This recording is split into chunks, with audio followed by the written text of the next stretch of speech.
If you're in Seattle, and you need to buy or sell a home, we'll be right there for you. Because we're the realtors that you can trust. So go to ronanddonsitdown.com.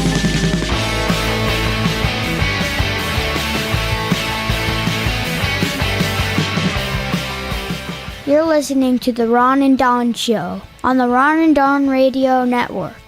Hey, you guys, what's going on? And welcome to another episode of the Ron and Don Show. And we are back live in the Les Schwab Studios. What is up, Ron and Don Nation? Hey, coming up on the Ron and Don Show, we got to talk about the fact that, the holidays are right around the corner, and I'm in charge of pie. What are you in charge of this year? You're in charge of pie? Yeah, I'm in charge of the pie. I'm in charge of the little mini Christmas trees. I'm trying to do away with full-size Christmas trees. Oh, you are? Have you seen the mini ones in Home Depot? Yeah. It's decorated. Yeah. And it's this tall. You're in and out. Okay. There's no setup. There's no decorations. You're just in out. All right, we'll talk about that. Also, we got to talk about your Seattle Mariners signing a player that I think we all love. And also, we'll talk a little bit about the Seahawks, see if they get it turned around this weekend. And After also, you curse them. We got to talk about why men cheat. And is AI coming for your local DJ? How about that, yo? Before we get to that, though, let's get to this. Let's talk about the mayor of Seattle. Who would have thought that your vote in Seattle when it comes to the mayor would really count? It evidently did. Bruce Harrell's out. And it looks like we have a new mayor that's in, and a lot of people are making fun of her, saying, is her name Katie? Yeah, it's Katie. Is it Wilson?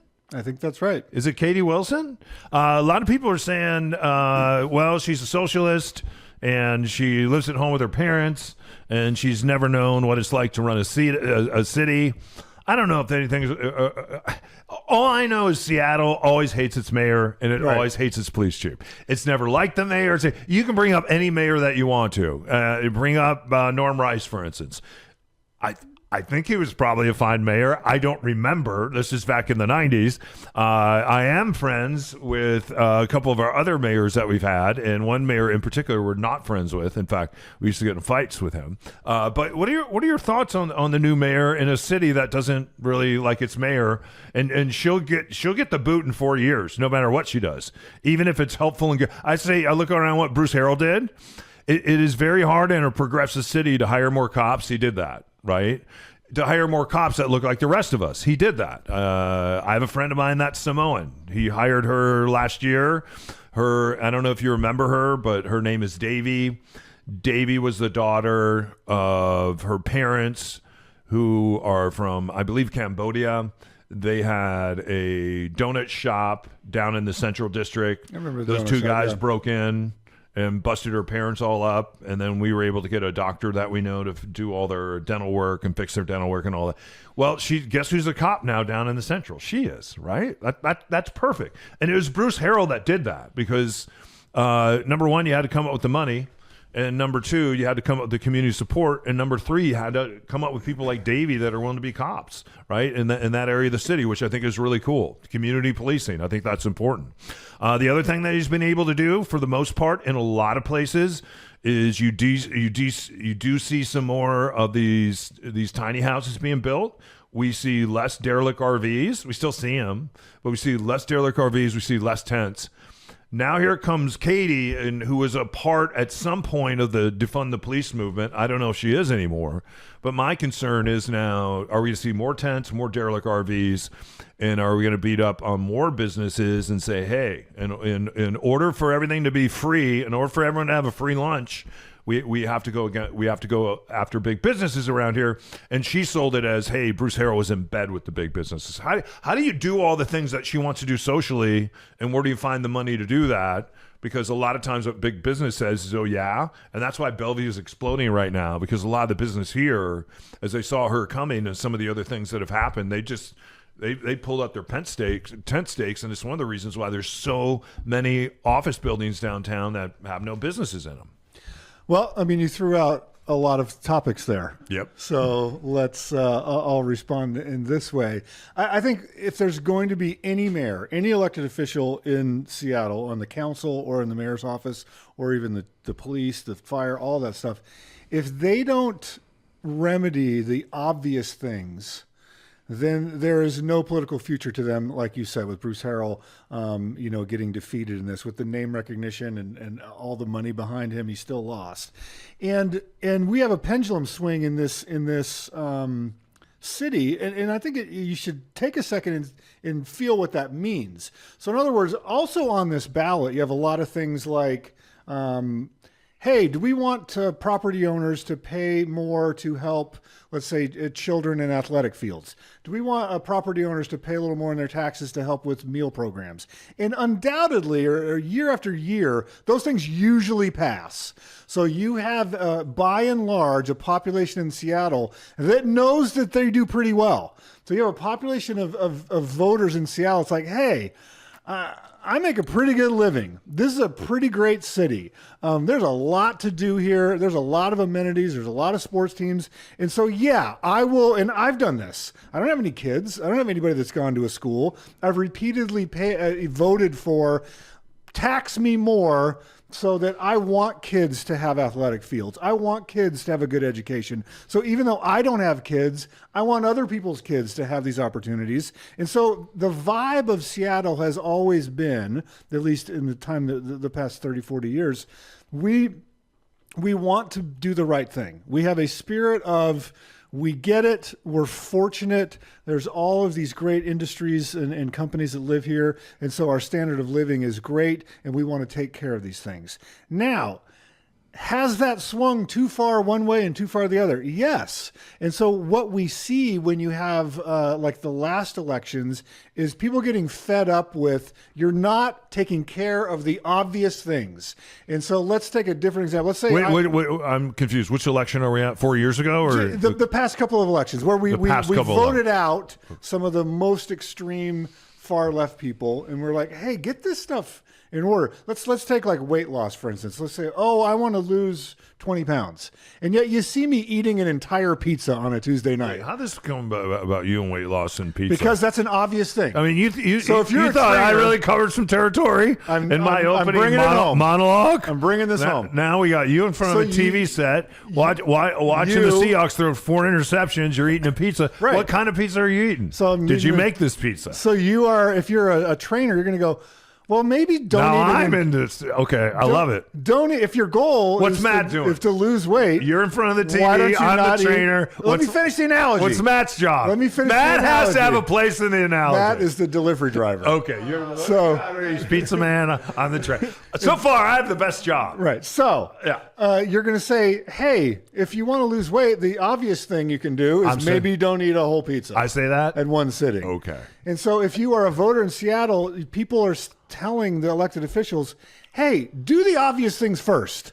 I just went to buy some dry erase markers this morning in Ballard. Yeah. And there are people high asleep at the front door of Office Max. They live there. They have taken over the parking lot. There are RVs all up and down. I don't know what street that is. Leary Street. I'm Leary to go along Leary. Because it is really, it's like zombie land. And it smells really bad. And so if you are a voter in Seattle, I think you stop and go, I'll pay for the schools. I'll pay for the levies. They do. I'll pay for these things. Can you please let me just go to Office Max and get some dry erase markers without feeling like I'm going through a Night of the Living Dead movie? And so that's the hurdle that we have. Substitute Ballard for downtown Seattle. I'm going to go see a Kraken game. And I've seen people drop their pants and take a dump on the sidewalk in broad daylight. I knew Matt had a part in this story. Right. I saw a guy the other day passed out with a needle hanging out of his arm. Wow. In downtown Seattle. So if Katie cannot pick this low-hanging fruit, so to speak, and solve some of these obvious problems, you're right. She is going to be gone pecan. I've never heard him talk about any of these problems. All I've heard her do, and it's the reason why the pendulum swings. Talk about homelessness. I've heard her talk about affordability. And now what you see happening on the national stage, and I think Donald Trump finally got the message as well, it's affordability, stupid. Yeah, it's the economy, stupid. It's the affordability. So we're going to now you have Republicans, Democrats, they're all in lockstep. They're marching toward the midterms, yelling affordability. It's going to be interesting to see if Katie. It's comes, going to be interesting to see if Katie pulls a Mike McGinn. Well, because Mike McGinn was like, "I'm riding my bike, and I'm going to go to all my events." And like as soon as he got elected, they would put the bike in the limo, the Suburban, drive him around, and then he'd get the bike out a block away from something and show up for the event. And a very ineffective mayor. Hard part's going to be for Katie because she was way off to the left on a lot of things. And in order to make government work anywhere, you got to move toward the middle. And she's going to have to move toward the police department. And she's going to have to move toward, signing a contract, attracting more police officers. She's going to have a detail now. She's never had this before of 4 police officers that follow her everywhere she goes. And she's going to learn about their lives and what it's and they're SPD cops, and she's going to learn what it's like to be. And anytime you do that as a mayor and you get to be around cops and you get to see kind of the other side of the story, and then you're part of the defund the police movement, which people say, well, I didn't mean to defund, I meant something else. Well, what did you mean? So if you're, well, I meant to take some of that money and give it towards social programs and all that. There's no other city in America per capita that gives more money to the homeless people than Seattle. I agree. And we haven't been able to fix it. And so then the question becomes, we already know that you can't camp in Seattle. You can't create that law because we already have it, but it's not enforced. Are those the types of things? And Bruce Harrells was starting to move toward that, of enforcing that, hey, we're not going to allow you to. And even in some of the areas of where I live, where a lot of the tents had moved out, you're now that Bruce is moving out, I'm already seeing the tents move back. Well, I don't have a problem with it. I think even a lot of cops would agree with, I didn't sign up for a cop to be a social services worker. And so part of Katie's campaign, because I went in and read up about her when she was clear she was going to win, is to say, let's develop a first response unit that goes out that is not based on law enforcement. We have that unit. I understand. I don't know why people want to keep creating something we already have. I understand. That's a great idea that we already have had for 4 years. Go ahead. I know. So I think she's going to be a successful mayor? I hope so. I hope we can get a mayor Me too. there. I'm not rooting against her. I'm not either, no. I would love to be able to go to Office Max and not walk by a guy that's So Office Max is going to be your measuring stick. I think it's a good measuring stick to go into Ballard, Washington. I wasn't judging your measuring stick. It's a measuring stick. I would love to be able to walk past the Target and go to Pike Place Market without seeing people freebase cocaine out of a spoon. Like that would be a nice thing to do on a Saturday. I think that's fair. And it's interesting. I've been down there a couple times. We'll give you 3. Go ahead. I've been down there a couple times when, as you know, a Seahawks game is going to happen, and you'll see people in other cities' jerseys. So you'll have a guy in a Kansas City Chiefs jersey or an LA Rams jersey, especially a lot of Midwest, Chicago. If there's a Midwest group. Wait, are you saying that should be outlawed? No, I'm saying they're walking to the game and they'll see people on the street shooting heroin or doing meth on the curbside, and you watch their faces, or I've watched them before, and it's just their head explodes going, what is happening? I came here to see a football game. I don't think watching Kansas City fans faces react to heroin addicts in Seattle, it's too much of a measuring stick. It's too involved. I'd rather just you can get in and out of Office Max. Okay. Because it's right down the street here. I can check in with you every week. And we can come up with a pie chart. We have new graphs now. We're doing on whiteboards for the real estate show. We'll put it on a graph. How's Katie doing this week? We'll do the Office Max index. That's all. Can I buy an office product without walking? No, I'm on the same page with you, and I want her to do well, and I want all the mayors to do well. And it is a hard job where you are not beloved, which is very different than the city I grew up in Chicago, where Mayor Daley, no matter what he did, and some of the stuff he did, wow, he was always loved, and so his son. Real quick, Epstein files. It's now passed the House, the Senate. It's sitting on the president's desk. What's going to happen, and why do you flip flop? Because he knew it was going to be an almost unanimous vote in the House, and he didn't want to be embarrassed. These files are still not going to be released because if you remember. What he did a couple days ago is he snapped his fingers and Pam Bondi appeared, and he said, open up investigations on Bill Clinton, Larry Summers, And Larry Summers has already gotten his ass quite kicked. Peter Thiel. As he has been... and a bunch of other people. So he's getting canceled right now. But the Me here's Too the thing. movement is part 2 is back. Now, if those and Pam Bondi had those cases opened, so what she can do now, so Donald Trump can sign this bill, and then what Pam Bondi can do is go, hey, are you learning this from Van Jones on CNN? We've got open investigations. Okay. These are pending investigations. We can't release these things because we got investigations pending. These files. Is that what's going to happen? That's exactly what's going to happen. What do you think is going to happen? They're not releasing the file, and then Trump will go, "Hey, nothing I can do. There's open investigations. I think you can't really. I think they're going to release a version of the files, and I think a lot of things are going to be just kind of redacted, dry erased, whatever you want to say. But they're not going to just release the files. They're going to release something, and it's not going to be what people want, and then the story's not going to go away. Like, he just won't learn.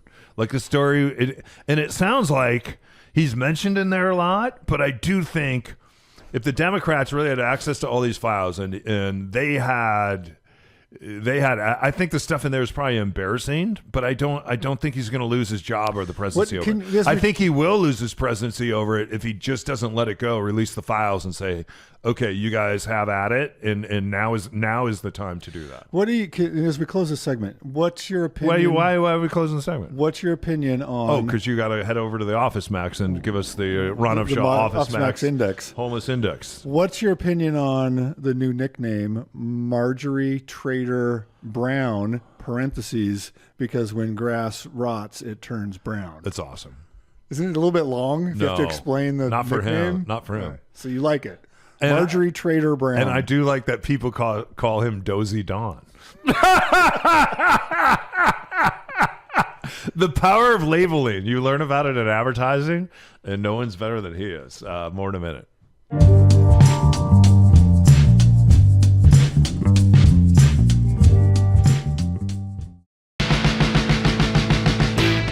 If you have a friend that is ready to start their real estate journey, send them to ronanddonsitdown.com. Ron and Don's Top 5 at 5. All right, in the words of Alan Jackson, it's got to be 5 o'clock somewhere. Yeah. No, I think that's Alan Jackson didn't serve 5 o'clock somewhere. Didn't Alan Jackson say that? It's the See, you don't know. I do know. We're the guy from New Orleans. We're at that Margaritaville guy. We're at that. We're at Jimmy. Jimmy Buffett and Kenny Chesney did 5 o'clock. You know why somewhere. I think that? Because Alan Jackson, I remember saying that with those guys. Kenny Chesney. Yeah. Kenny Chesney and Margaritaville. And now he has some kind of terrible disease like everybody does in their 60s. So we have a lot of good stuff to look number forward one? to. No. Story number one. Yes, Matt. Jimmy Buffett and Alan Jackson. Alan Jackson? Yeah. Oh, I stand corrected. Jimmy Buffett and Alan Jackson. I thought it was Kenny Chesney. Yeah, I was right. Way to go. Huh? You want to start? Story one, Ron Ron apologizes. and Don's Top 5 at 5. Number 1. All right, let's talk about AI here a little bit. And actually, our old agent is quoted in this article about AI. Is he or is she or they? I got to get my pronouns right with AI. Got to figure that out. Are they going to be taking over the local DJ booth? Ron, your thoughts on AI and DJs? What do you think? There are lots of folks in there that defended it, like Paul, and he said, people still want to have that human-to-human connection, and once they know it's not a human, they're not going to feel connected to it. So he still feels like there's a spot and a place. What are your thoughts? Well, I'll ask you one simple question here. You're a lifelong music fan, and I'm not joking around at all at this. Your son's becoming a lifelong music fan. Do you listen to music on the radio? Sometimes I do listen to it if I'm listening to a game. Like if I'm listening to, let's say I'm listening to the Seahawks, and I don't want to listen to commercials.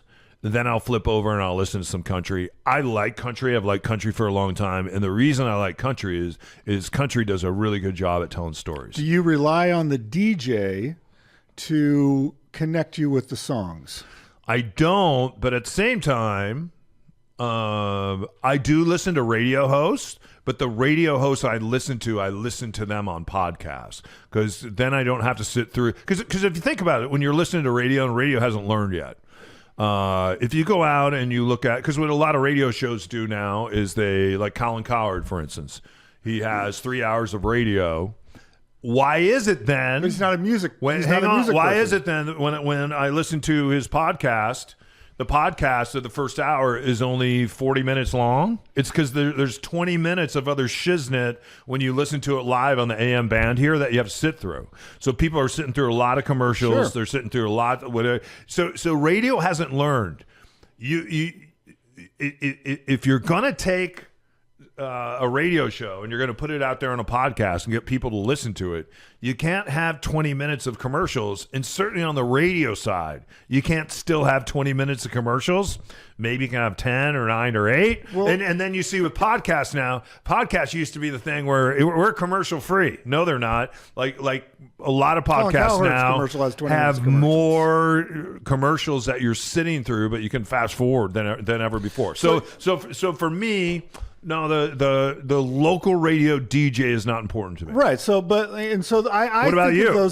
in the context of this article, I think those are two separate things. What you're talking about. This article's talking about a music DJ, and can you automate with AI and create music personalities? I think you can.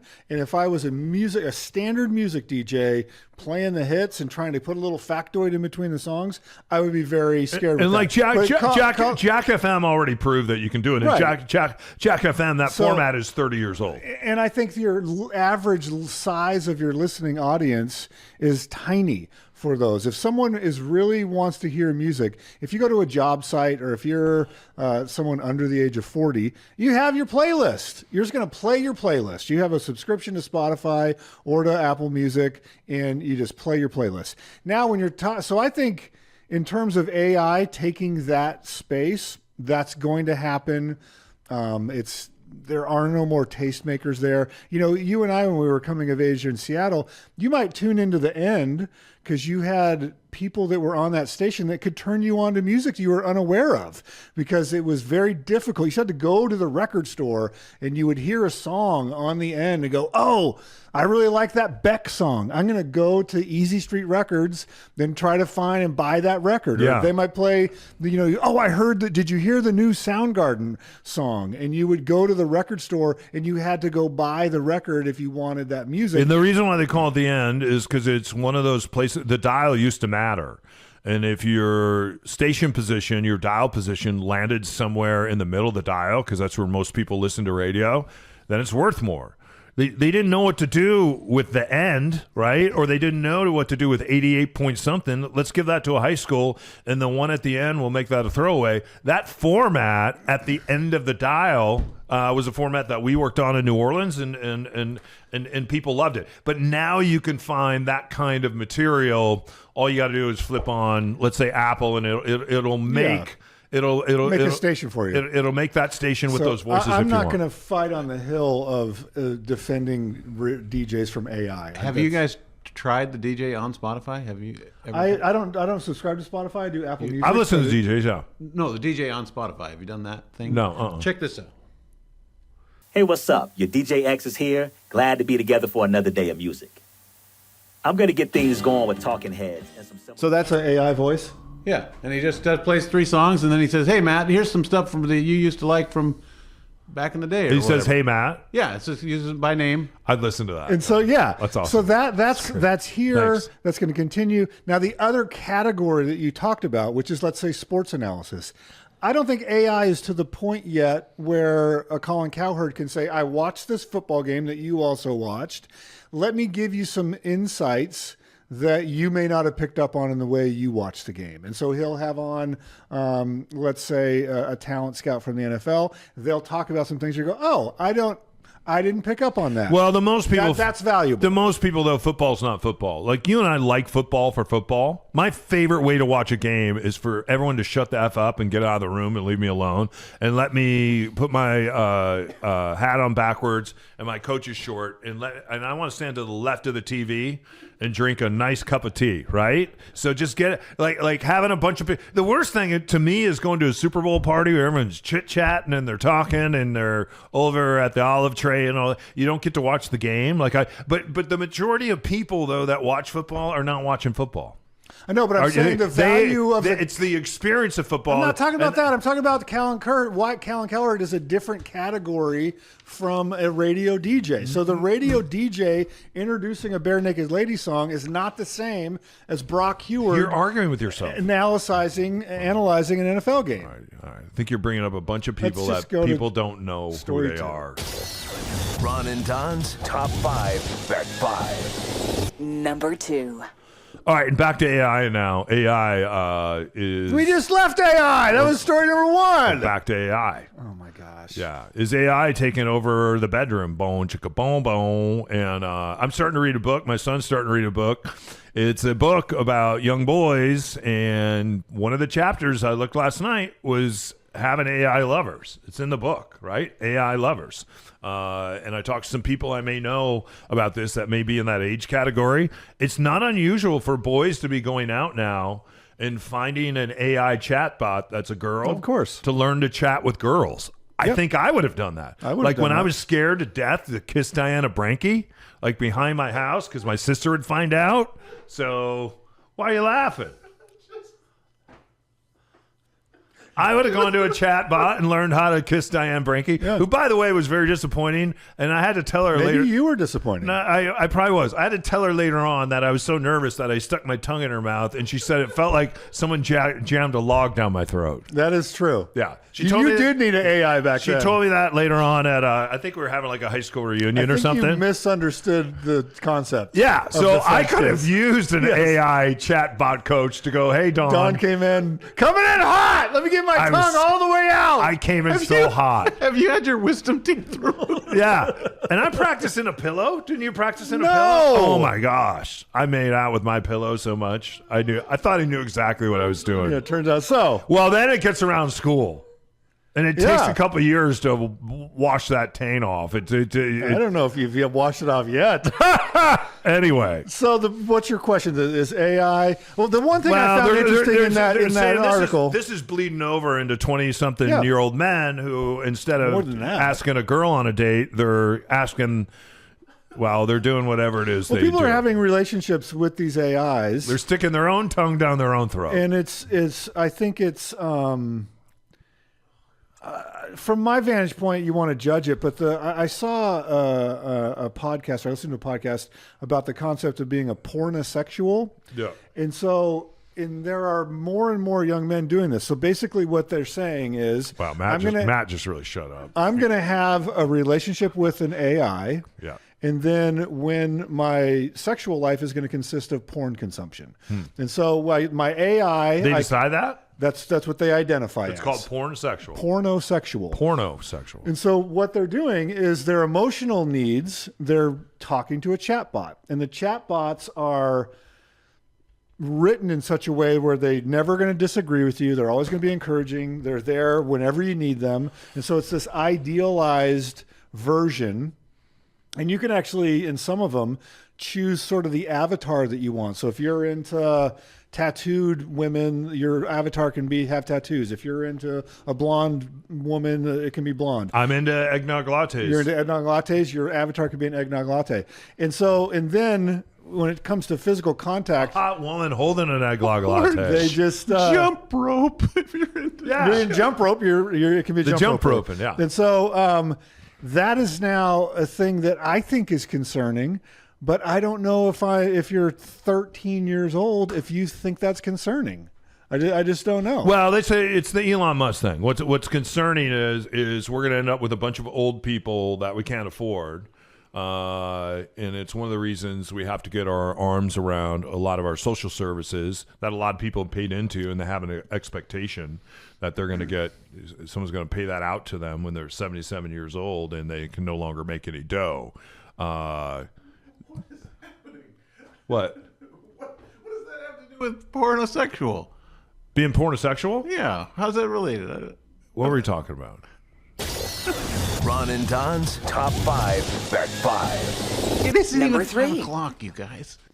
Story number 3. Story number 3, did the Mariners nail it with Josh Naylor? They just signed him to a 5-year deal, almost $100 million. I think watching. Have you watched the interviews since he signed up to be a Mariner? I haven't seen the interviews, but For those that don't know, Josh Naylor was signed late in the year, and he has a hell of a collection of Nike bedazzled shoes. you know what he started doing with those? No. He started giving those away to all the kids in Seattle. Nice. So what he does is he had never done that before. he has these Nike shoes, and they are bedazzled with like Swarovski crystals or something, Yes. and he wears them in game. They're phenomenal. Yeah. I loved them. Anyway, he's from the north. Like I think he grew up in Canada. I think He's from right outside of Toronto. Yeah, and for whatever reason, he's like, hey, this is a hitter's ballpark. At least it is for me. I love the players. I think the city deserves a World Series. And he said, I just couldn't leave it. Like he could have gone out and maybe made more money in the open market. And he said, after the way last year ended, I just want to make sure in the next 5 years that we're able to take this fan base to a number of World Series because they deserve it. Our kids deserve it. Our wives deserve it. I would imagine his wife, and he just had a baby, probably loves it here as well. That's why they live in Arizona. What's that? They live in Arizona in the off season, right? No, I think you're thinking about the It's not the Naylor and his wife aren't from Arizona. Anyways, go ahead. I think they moved here. I think who still lives in Arizona is the head coach of the Huskies. I think his family still lives down there because they're all and they say that he'll probably get transferred. Fish? Doesn't like it here. I do not like a coach named Fish. Jeb. Is it Jed? Jed Fish? Jed Fish. And he didn't get the memo. He wears a sun hat in the pouring Visor. rain. Yeah, I don't like that. Do not like that. Back to Naylor. Back to So Naylor. do you think this is that we're staying at that level of a World Series team?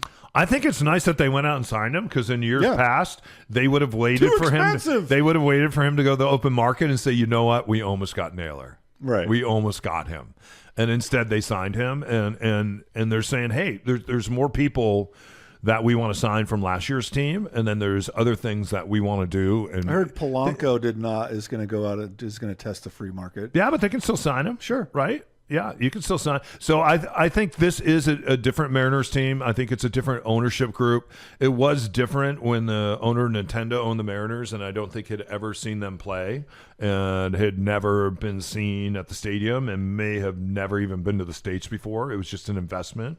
And when you're losing money sometimes, it's a good write-off for you. And that's what the Mariners were for a long time. They were write-off from Nintendo.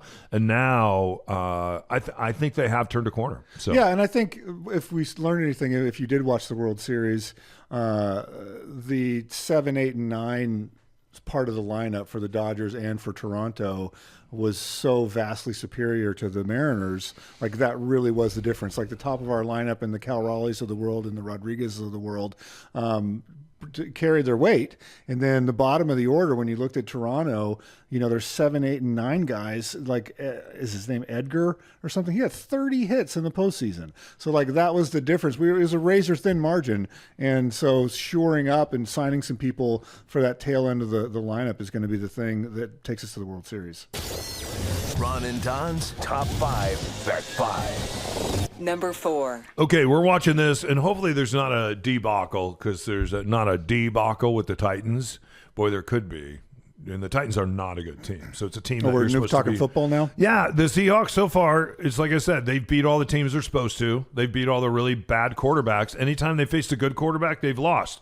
Three good quarterbacks, 3 losses. Isn't it true, Mr. O'Neill, But I called it, that you rooted for Yes. the Seahawks to lose and it worked. last week? So you're proud of yourself? How is this good for us? Doesn't bother me. Explain how this is good. Well, because if they went out and they won that game, then who's better than you are? And I think you get an inflated head, and with a young team, you go in the playoffs and you get beat in the first round. So I think this. You were saying, yay, 4 interceptions. Great, love it. Absolutely, because I don't think he'll have another game where he's going to throw 4 interceptions. So let's just get that out of the way. The defense is dominating. Why are you laughing? This sounds like this is only could come from a Bears fan. This is how Bears fans That's correct. You are think. correct. This is how. Yeah. You know what? We need a couple of losses. You got just it. to show them who's boss. Right. Nobody goes under that. I'm a Chicago Bears fan. You got it. You got to get beat up every once in a while to know where you are in the neighborhood. You nailed it. All right, story 5. Ron and Don's Top 5 at 5. All right, here's the kicker story. What's something that you're watching, and I'll start, or listening to, or reading that if somebody else found out about, you would be absolutely terrorized? I'm not embarrassed of it. I've been Landman season 2 is out. I have been watching middle-aged women with a lot of weight on them do a lot of dancing, and I don't know what it is. I started watching this one girl. It's because you were obsessed with the jump roper. I think that's the what algorithm has figured you out. Algorithm caught me, and I don't know what it is. Like, if it's a beautiful, like, really in shape woman that wants to dance, I have no interest. I'm really interested in some of these bigger women that can dance their asses off, and then I judge them by looking at how many followers they have, because I'm amazed that not only and I give them a thumbs up every once in a while. I'm not a thumbs up person. I'm just not. But every once in a while, I gotta go, damn, that's pretty good. There's this one dancing nurse, and she has all the other nurses now dancing on the floor with her. Do you know and it is fantastic, and it always makes me feel better. There is something there. One of the fastest growing categories on TikTok is AI generated extreme obese people doing stuff. Oh, yeah? There's something in the human brain where it's like, oh, I want to watch these super extreme obese No, they're people. not. No, I'm just saying. So, like, the algorithm is figuring you out. No. Keep your eyes peeled, because I'm talking in front of your phone. You're going to start to see AI-generated 400-pound people riding mountain bikes, and crashing. I do see all kinds of phone. crazy stuff after we get done recording, and I leave the show. Yeah, so your phone's picking this up. Keep your eyes peeled. It's going to be 400-pound people riding mountain bikes. I kid you not. Ron and Don's Top 5 at 5. 3, 2, 1. All right, you guys, that's Ron and Don's Top 5 at 5. Don't go anywhere. More in a minute.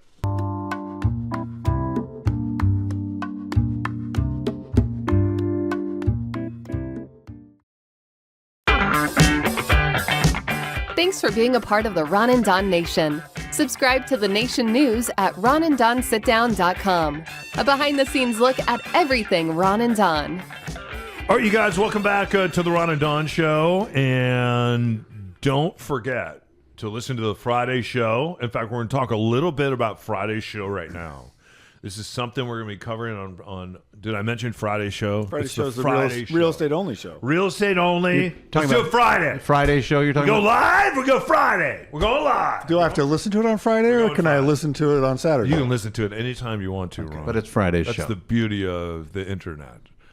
Anyway, we're going to talk a little bit on Friday's show about the cost of money, and also this great idea of a 50-year mortgage. Or is it a great idea? And you've been doing a deep dive on this, right? Well, it's this. I'm going to bring out the whiteboard for our second installment of Ron Explains. I did have to go to Office Max and Ballard to buy new dry erase markers and walk the gauntlet of the homelessness encampment right there in the parking lot. Yeah. So that was the genesis of the Office Max index on whether or not Seattle is solving homelessness. So we will talk about it on Friday, not on Thursday's show. Friday show. That's the problem with going into Office Max. Usually, like if I'm going into Ken's Market, I'm like, hey, can I get you a sandwich? And then I'll come out with a sandwich. A guy did get mad at me the other day because his sandwich had mayonnaise on it. And then another guy outside of Starbucks got mad at me when, and he was a homeless person, when I accidentally I asked him if he wanted some hot chocolate. They put whipped cream. He wanted no whip. So he took it back into the store. I told you no whip.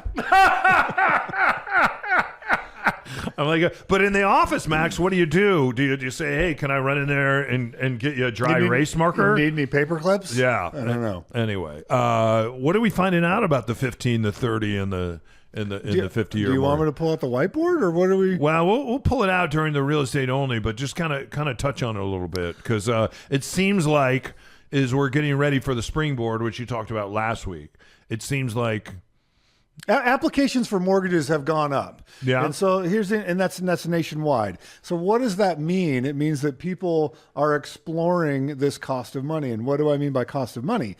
And this is something that I think people historically, when they're buying houses, don't get explained well to them. Most people don't have enough money to buy a house. they have to borrow and leverage the vast majority of the money. So 80% and 90%, upwards to 95% of the money you don't have. And so what is the reasonable cost to borrow that money? And I think that people think about an interest rate, but most people think about a monthly payment. And you used to have this all the time when you worked in the car business. That's all they thought about was the monthly payment. Didn't matter how much they actually spent on the car as long as their monthly payment fit into their budget. So they would come to the car dealership and they would say, I can only spend $250 on my monthly payment. And they never did the math to go, well, how much is this car actually going to cost by the time that I own the car? Same thing with houses. They go, well, my rent is $3,000. That's all I can afford is $3,000. What can I get for that money? And they don't do the math to understand what it costs you to get that money. What should they be asking if they're not asking what's it's going to cost per month? I think what I'm starting to ask is, do I want to be an earner or do I want to be an owner? And so what is your goal? If it's like, I want to own a piece of real estate to unlock kind of wealth for me and my family, then that is a different path. Some people should always be renters. And there are lots of people in the world that you should not be an owner because you're not going to take care of the house. You're not going to do improvements. You're not going to do the maintenance on the house. And so by the time you actually own that house, you have no equity in the house. And it was a fool's errand to spend all of this money to tie yourself to a piece of real estate because you didn't improve it at all.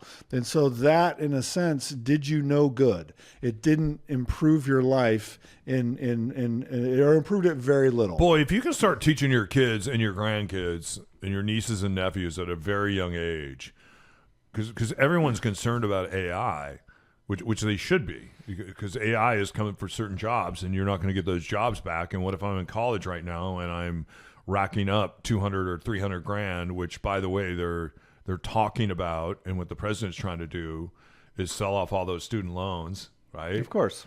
And they're going to sell them off and then wait until those guys come after you and come after your money. It's going to be a little different.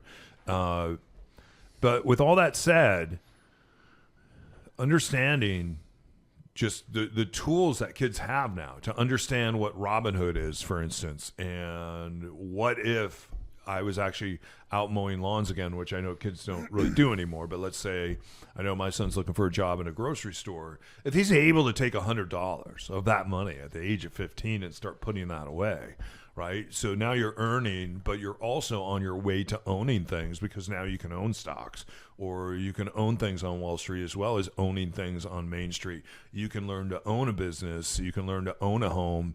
Learning to own those things, I mean, I know I wasn't taught, you weren't taught, because our parents weren't taught. A lot of it wasn't known.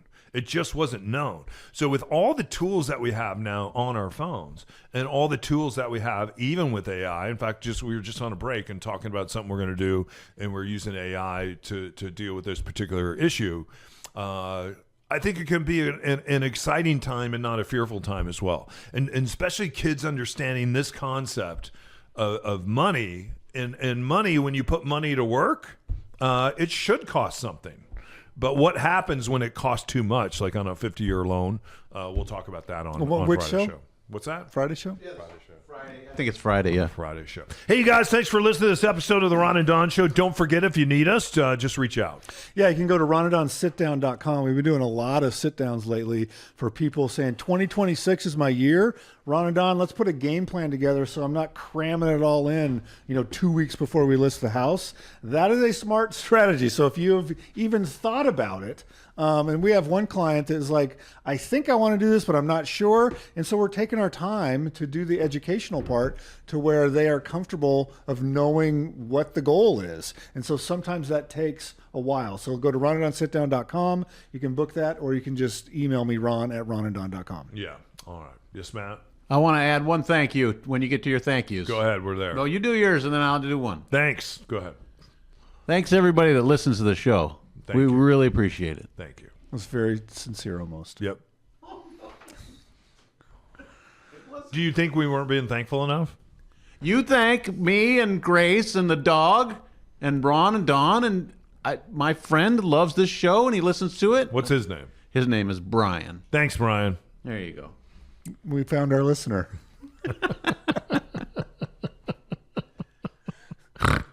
See you on Friday's show, everybody. Yeah, head up, shoulders back. Next We'll see you Friday. next time. Brian! Wait, where's mine? Up top. Up high. This is taking too long. Oh, boy. Brian! Listen to me, Brian! Ouch. Brian, you've been listening to the Ron and Don Show. All right! On the Ron and Don Radio Network. I'm sure Wow, our that neighbors is appreciate it. loud. Thanks for listening to the Ron and Don Show. Please hit subscribe.